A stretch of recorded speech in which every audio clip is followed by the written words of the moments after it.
Aku coba ke dokter. Setelah dilakukan pemeriksaan, dokter bilang bahwa aku tidak sakit. Karena aku masih ragu, jadi aku mendatangi 3 dokter yang berbeda, dan semua jawabannya sama. Akhirnya aku berusaha untuk berpikir positif. Mungkin aku gugup karena sebentar lagi hari pernikahan. Dan tibalah hari siraman. Di saat setelah prosesi siraman adat Sunda,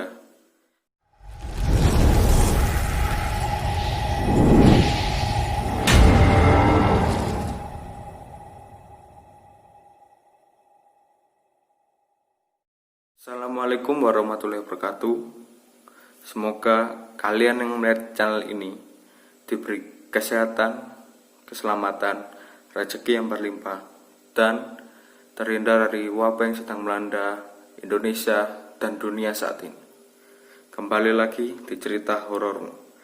Di sini saya akan menyampaikan cerita yang diangkat atau diunggah oleh akun bernama @halusindi. Cerita ini diangkat dari kisah nyata narasumber. Sebut saja namanya Lili. Penasaran dengan ceritanya? Tonton terus video ini. Sebelum kita lanjut ke cerita, jangan lupa kalian like video ini, komen, share, dan jangan lupa subscribe channel ini. Dan di sini saya akan menjadi tokoh utama, walaupun tokoh utamanya perempuan. Oke, kita lanjut ke cerita. Perkenalkan, nama saya Lili. Kejadian ini saya alami sekitar seminggu sebelum saya menikah. Dan saya sudah menikah. Gak tahu kenapa, aku selalu ngerasa gelisah setiap malam. Tidur tuh gak pernah nyenyak dan selalu mimpi orang yang sudah meninggal. Entah itu di alam mana, rasanya sunyi dan tenang. Dan ketika aku mau sholat, badan terasa lemas. Dan setiap mau menjelang maghrib dan setelahnya, kepalaku itu seperti pusing dan aku melamun tanpa kusadari. Aku pikir aku kecapean karena sibuk untuk persiapan pernikahan. Aku coba ke dokter. Setelah dilakukan pemeriksaan, dokter bilang bahwa aku tidak sakit. Karena aku masih ragu, jadi aku mendatangi 3 dokter yang berbeda, dan semua jawabannya sama. Akhirnya aku berusaha untuk berpikir positif. Mungkin aku gugup karena sebentar lagi hari pernikahan. Dan tibalah hari siraman. Di saat setelah prosesi siraman adat Sunda, tiba-tiba malamnya seluruh tubuhku serasa sakit semua dan terasa seperti ditusuk-tusuk. Akhirnya aku memutuskan untuk pindah tidur di rumah kakak ibuku. Dan aku tidak bisa tidur malam itu. Besok hari pernikahanku. Aku harus sembuh dalam pikirku. Pagi-pagi buta, aku langsung ke gedung tempat aku melangsungkan pernikahan. Selesai akad dan sungkem adat Sunda, badanku terasa lemas dan keringat mengucur deras. Padahal cuaca dan jendela gedung dibuka semuanya. Riasanku yang indah mulai luntur. Padahal mua yang aku pakai terkenal bagus di kotaku. Sampai tim makeup pun kebingungan dan standby di dekat pelaminan dan sesekali membenarkan riasanku. Saat di sana, aku berasa kosong, seperti di antara mimpi dan sadar. Dan aku tetap berusaha berpikir positif. Mungkin aku butuh istirahat banyak setelah ini.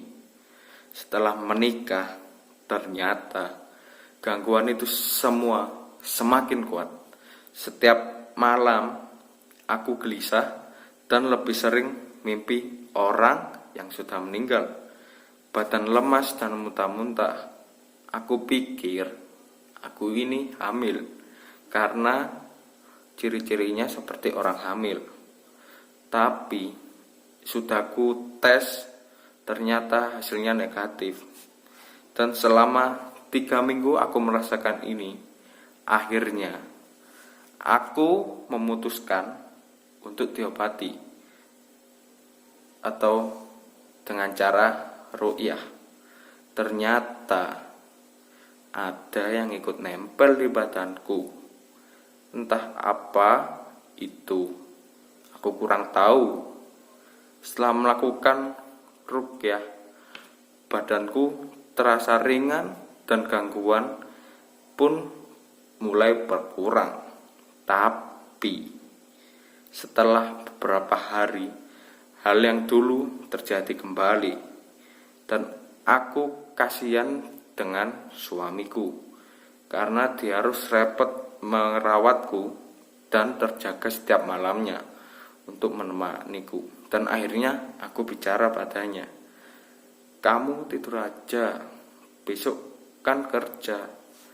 Aku bakal tidur kalau kamu udah tidur. Besok kamu di kantor ngantuk loh. Gak apa-apa, aku khawatir sama kamu," ucap suamiku.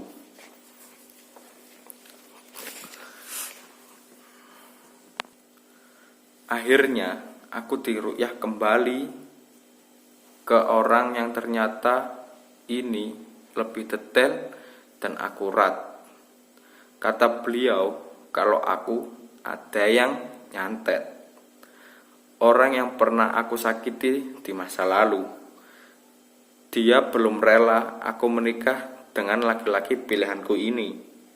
Awalnya aku kaget dan tidak percaya, tapi setelah orang yang meruqyah menuturkan segalanya dengan detail, akhirnya aku percaya bahwa aku disantet. Katanya rohku disimpan di boneka. Wajahku dibuat hitam sebelah. Katanya wajahku menyeramkan. Dan benar saja memang. Mua bilang kalau wajahku hitam sebelah pada saat make up. Tapi aku tidak menggubrisnya. Aku pikir efek lightning contact make up. Lagi-lagi aku berpikir positif. Tapi aura wajahku juga katanya berbeda.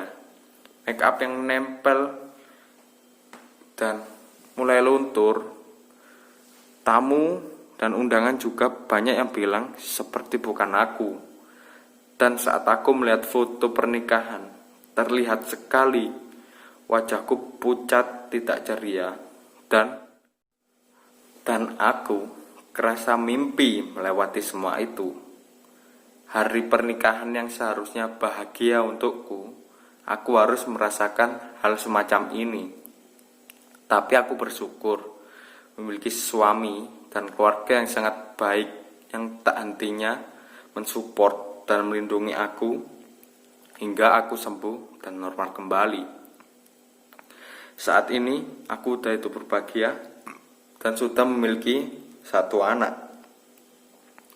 Pesan dari pemilik cerita, jangan lupa zikir pagi dan petang agar terhindar dari segala gangguan sihir, pelet, santet, dan sebagainya. Ingat, kekuatan doa mengalahkan segalanya. Oke guys, gimana ceritanya tadi? Aku harap semua bisa mengambil hikmah dari apa yang ada di dalam cerita. Aku gak nyangka sih ada orang yang sakit hati sampai ngirim-ngirim santet kayak gitu. Kok kerasa gimana, kayak kasihan sama korbannya gitu. Kok harus dibawa ke sana?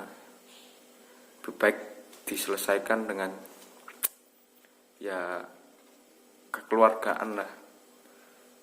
Makanya itu jangan pernah dendam.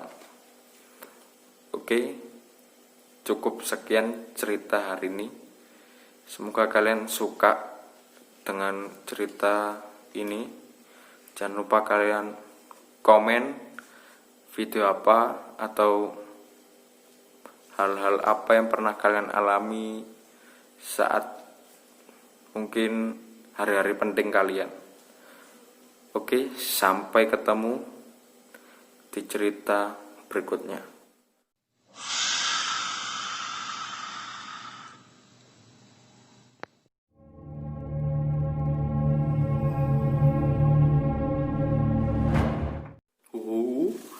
Tak tulis kabeh lho. Tak tulis kabeh. Ketok ora? Ketok ora? Tak ora kene. Tak tulis kabeh. Iso fokus maneh. Kamera HP cen. Itu kamera temenan. Kamera HP, kamera ini nih bisa fokus. Gak iso. Yo. Bye bye. Ojo lali untuk follow @Lucindy. Ceritanya mantep. Oke. Dadah.